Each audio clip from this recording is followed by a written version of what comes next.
Unit 11. Gateway. Elinor Ostrom found that there are several factors critical to bringing about stable institutional solutions to the problem of the commons. She pointed out, for instance, that the actors affected by the rules for the use and care of resources must have the right to participate in decisions to change the rules. For that reason, the people who monitor and control the behavior of users should also be users and/or have been given a mandate by all users.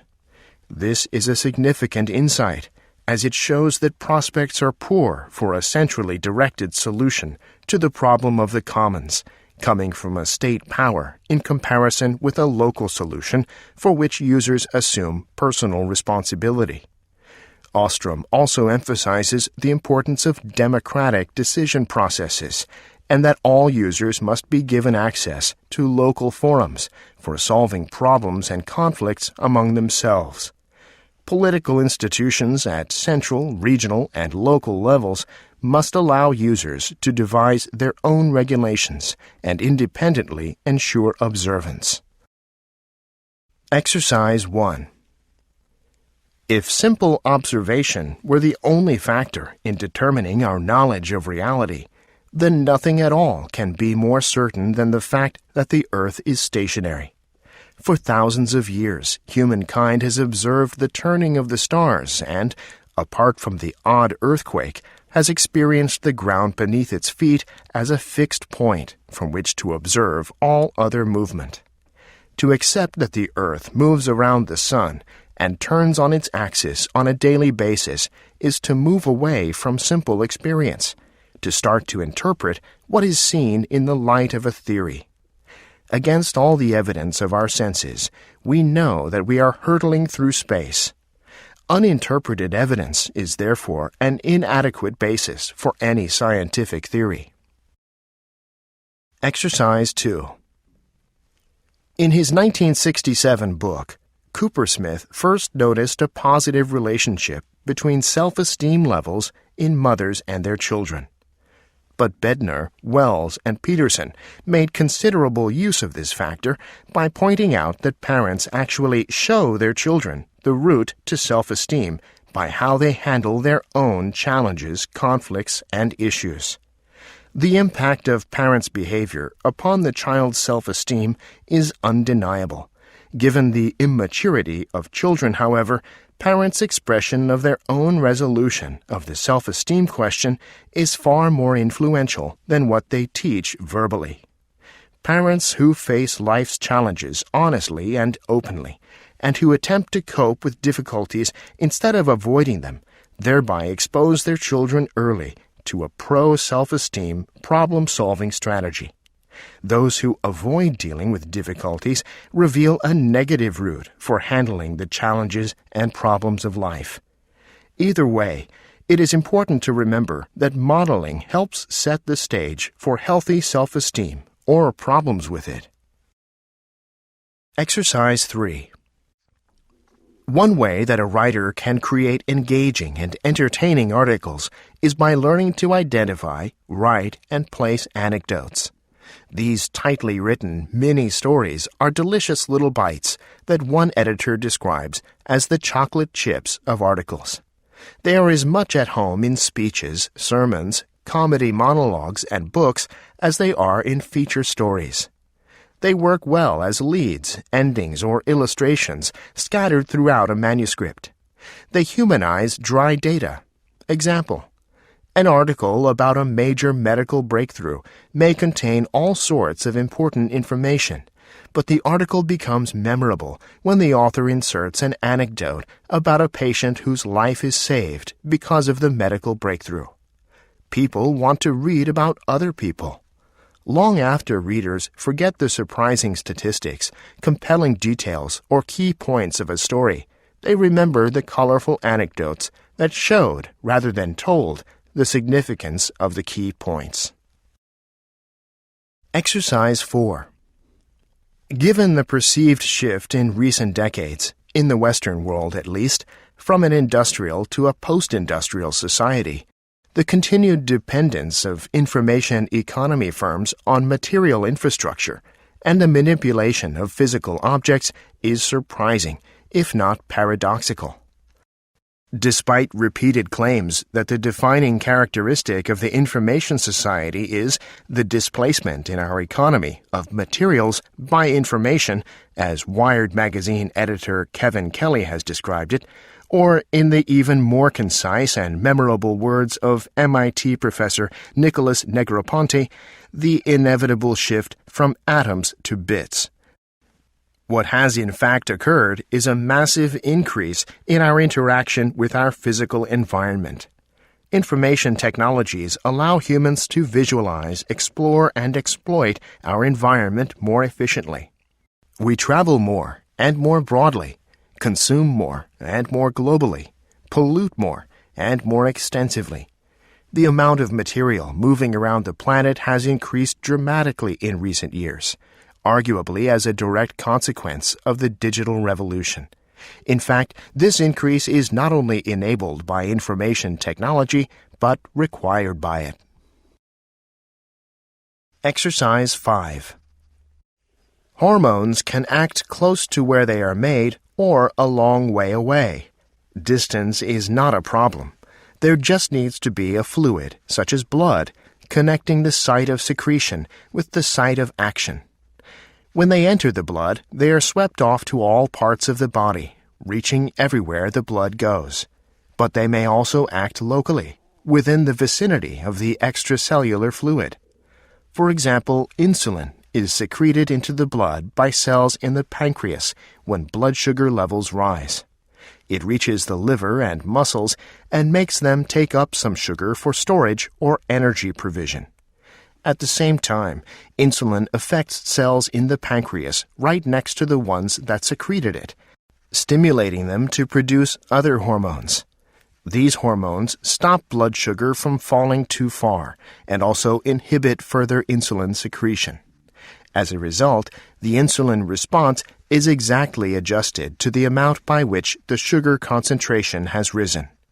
This combination of local and distant effects is one reason why sugar levels stay remarkably constant in most people most of the time. Exercise 6.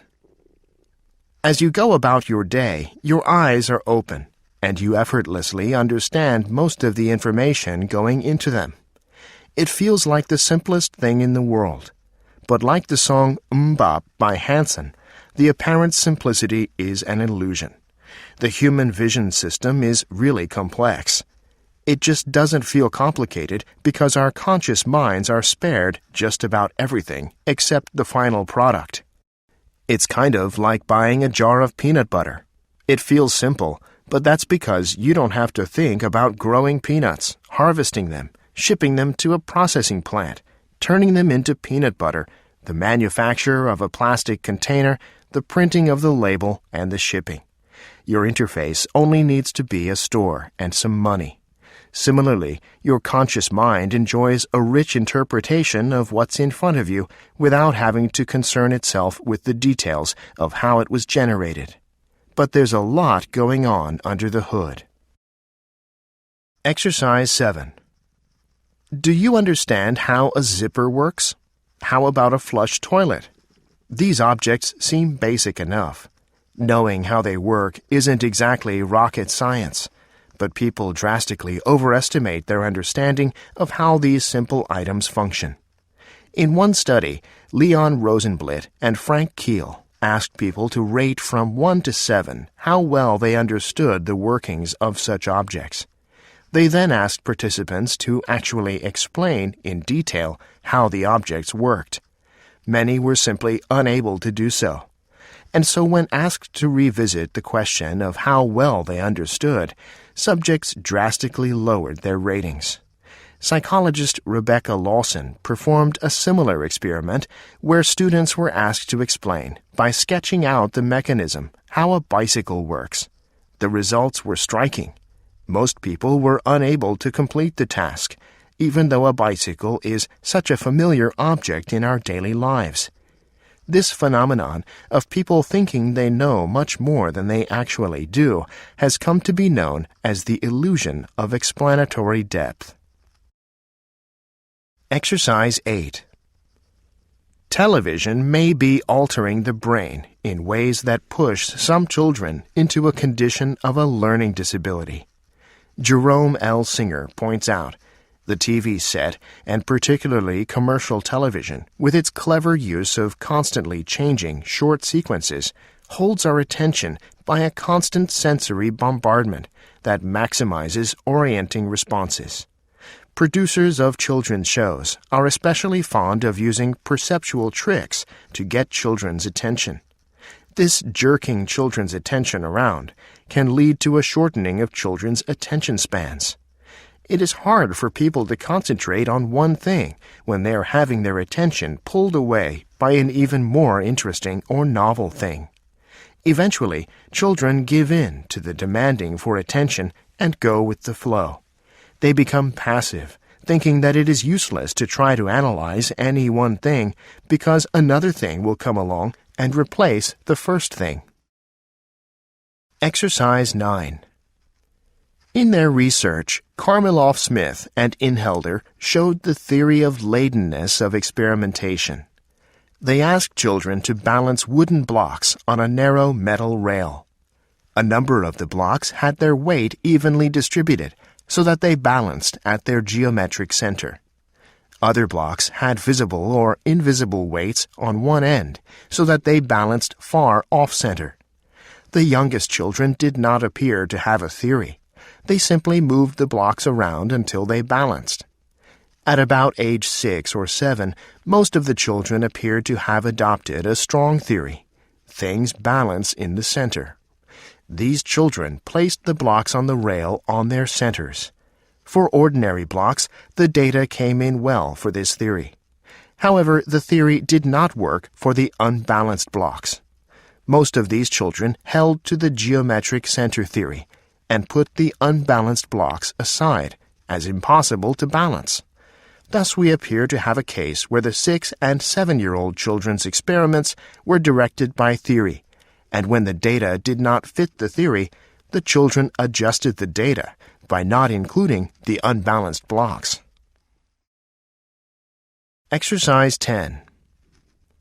Young domestic bulls rarely grow up around older herd sires, so they have no opportunity to play fight with the older, stronger bulls, or to observe the herd sires as their role models. Instead, they are grouped together in feed pens and pastures, where they can wrestle only with their playful age mates. Because they are all so equally matched, they do not develop an ability to gauge each other's strength by displaying aggressive behavior alone. In fact, a good shoving match in a feed pen becomes the preferred method of settling a score just to counteract boredom. As a result, these young bulls learn that all dominance disputes are settled by physical conflict, resulting in far more serious injuries and expensive replacement bulls than are common in the wild. Letting our young bulls grow up on pasture among older bulls makes them better adjusted and gives them the skills necessary to resolve most dominant struggles through displays, not battles. Exercise 11. Meaning is based in the symbolic interpretation of another's communication. Because we cannot be inside someone else's head to understand his or hers intended meaning, we depend on our own interpretations of the use of symbols, such as words, gestures, and other acts that can stand for something else. When someone says, "I'm hungry," we understand the meaning. Although we do not experience his or her hunger directly, we can equate the statement with our own feeling of hunger. Because our responses to others' communications are based on our own experiences, our communication difficulties are often based on different interpretations of the same symbolic words or gestures. My hunger may not be as immediate as yours. The temperature of the room may not feel as cold to me.